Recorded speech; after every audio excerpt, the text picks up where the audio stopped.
Our top focus story is the Rajya Sabha elections. Now remember, elections are being held to fill 16 vacant seats in the upper house of parliament. 41 candidates have already been elected unopposed. The election is going to be extremely crucial, especially in view of the presidential elections, the date for which has been announced. Mohammad Ghazali and Shrija join us with the very latest. We're of course going to get you all the crucial updates from across 4 states where it is an extremely tight contest. Now, overall, a total of 57 vacant seats were spread across 15 states. Of these, the BJP held 23 seats and 8 were with the Congress, the rest divided between other parties. Election is due on 16 seats in Maharashtra, Karnataka, Rajasthan and Haryana. So those are the 4 states that we'll be focusing on through the course of the morning. These are also touted to be the toughest, especially the opposition-ruled states of Maharashtra and Rajasthan are going to be a very tough contest. Now in Maharashtra, for instance, the ruling alliance of the Shiv Sena and the Congress and Sharad Pawar's NCP are in a tight spot. Let's face it, there was a very crucial PMLA court hearing yesterday, after which 2 arrested MLAs have not been allowed to be given bail to actually go out and vote. Now, among the prominent faces in today's polls are going to be Union Ministers Nirmala Sitharaman, Piyush Goyal, Congress's Randeep Singh Surjewala, Jairam Ramesh, Mukul Vasnik and Shiv Sena's Sanjay Raut. So these are some of the high-profile candidates in today's election. We'll of course track those very closely.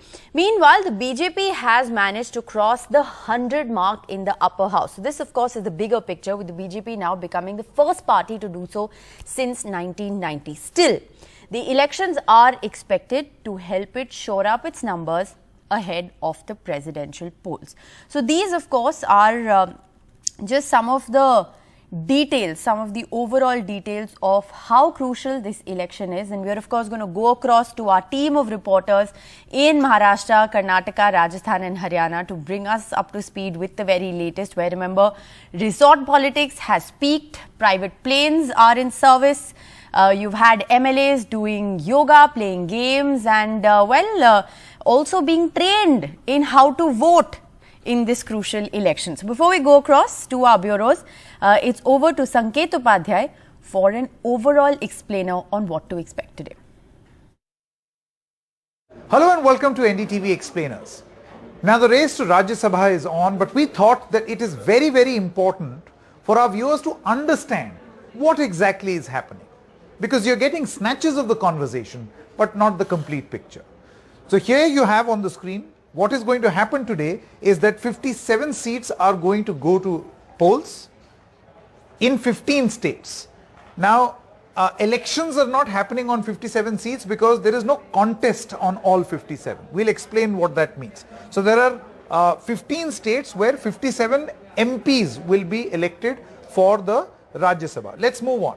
Let's tell you what the current scenario of these 57 seats is. Which party has how many in the Rajya Sabha. So in these 15 states, of the 57 seats, 24 are with BJP, 8 are with Congress, others have 25, and of these others, 12 are pro-BJP and 13 are anti-BJP, which means that of these others, 13 people add to the Congress total and they are in a camp which is opposed to the BJP.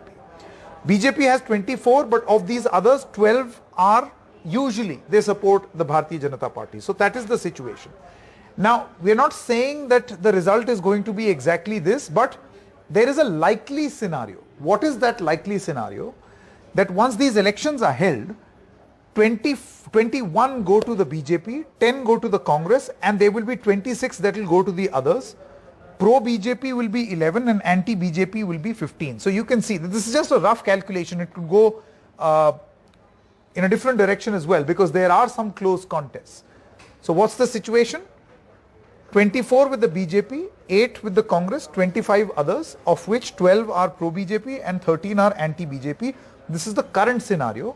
After the election, the likely scenario is 21 for the BJP, 10 for the Congress and 26 others, with 11 towards the BJP and 15 against. Now there are, as we told you, some contests as far as the Rajya Sabha is concerned. So as we told you, 57 seats, 15 states.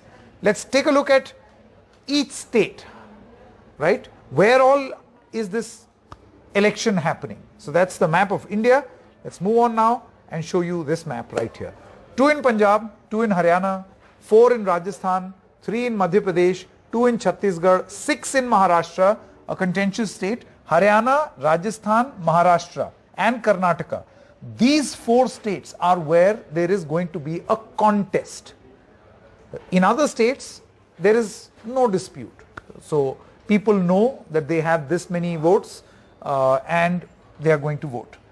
And basically that party is going to get their MP. Uttarakhand has 1, Uttar Pradesh has 11, Bihar 5, Jharkhand 2, Odisha 3, Telangana 2, Andhra Pradesh 4 and Tamil Nadu 6. So in Haryana, Rajasthan, Maharashtra and Karnataka, these are the 4 big states, the 4 states where a contest is going to happen. So what has happened is that of these 57, results are already out on 40. All right. Well, speaking of big states, let's cut across live to Sohit Mishra joining us from Mumbai at the moment. Sohit, lot of action where you are. MLAs have already arrived to vote.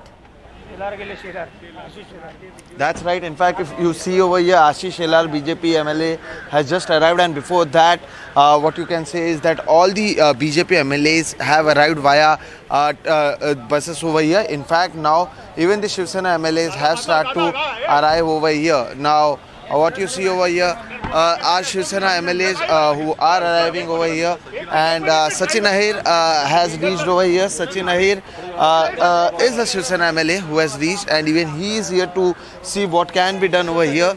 As of now, he is speaking in Marathi. After that, once he speaks in Hindi, we will also try to get what he is saying. But as you could see, since it is 8 a.m. in the morning and a bus full of BJP MLAs have arrived. Apart from that, Deputy Chief Minister Ajit Pawar has also arrived over here, and now several BJP leaders have also arrived, and Shiv Sena leaders have started to arrive as well. So since early morning, what we can say is all the MLAs are coming here to vote, and in fact in the morning what we saw is that AIMIM leaders have promised that they will be voting for the Mahavikas Aghadi Alliance. They have 2 votes, 2 key crucial votes at this moment when the election is happening, and there is a close contest for the 6th seat happening right now in Maharashtra.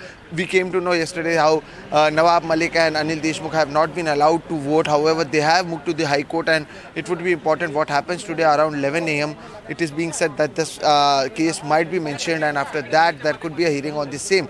So will they be allowed or not? This is also going to happen. So till last minute there is several drama that is happening in Maharashtra. However, 2 leaders from AIMIM who are the MLAs, they are supporting. Samajwadi Party has 2 MLAs. Even they have promised support to the Mahavikas Aghadi Alliance. So as of now, even the MVA is trying to get as many votes as possible.